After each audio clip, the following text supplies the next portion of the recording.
আসন্ন শারদীয় দুর্গাপূজা উপলক্ষে আকবর্ষ থানা ও পাহাড়তলী থানা পূজা কমিটি এবং উত্তর কাট্টলীর 11টি দুর্গা মণ্ডপ কমিটির সাথে উত্তর কাট্টলী বিএনপি ও এর অঙ্গ সংগঠনের উদ্যোগে এক মত বিনিময় সভা অনুষ্ঠিত হয়েছে। সভাটি মঙ্গলবার বিকেল 4টায় উত্তর কাট্টলী ঈশান মহাজন রোডে জোনাকি কমিউনিটি সেন্টারে অনুষ্ঠিত হয়।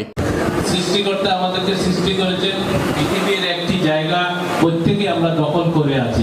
আমি যেমন একটা জায়গা দখল করে আছি, আমার দায়িত্ব হলো আমার পার্শ্ববর্তী প্রতিবেশী যারা আছে তাদের প্রতি সহানুভূতি ছাড়া মানবতা দেখানো এবং তাদের প্রতি সেরকম আচরণ করা।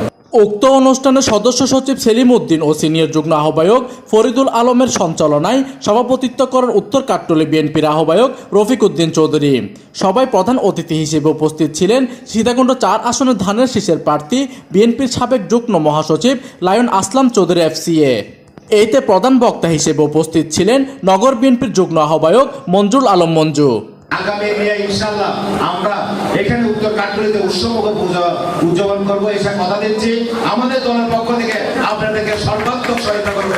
উক্ত অনুষ্ঠানে বিশেষ অতিথি হিসেবে বক্তব্য রাখেন আকবর্ষ থানা বিএনপির সাবেক সদস্য সচিব মাইনুদ্দিন চৌধুরী মাইনু, আকবর্ষ থানার তদন্ত ওসি সৈয়দ ওমর, বিএনপি নেতা শামসুল আলম সেক্রেটারি কুতুবউদ্দিন চৌধুরী, আব্বাস রশিদ, মোহাম্মদ আলাউদ্দিন, মহানগর যুবদল নেতা শাহেদ আকবর।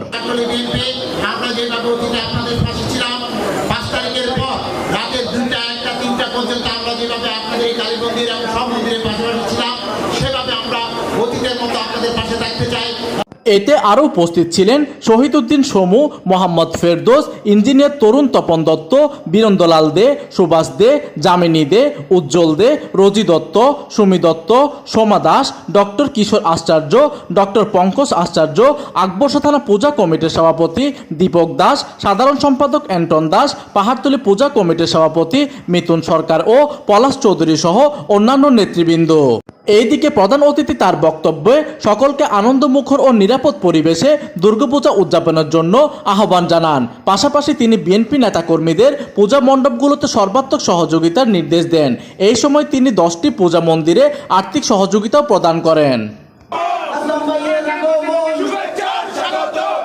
প্রতিনিধি রেজাউলের তথ্য ও পাঠানো চিত্রে ডেস্ক নিউজ, দিগন্তের বার্তা 24, চট্টগ্রাম।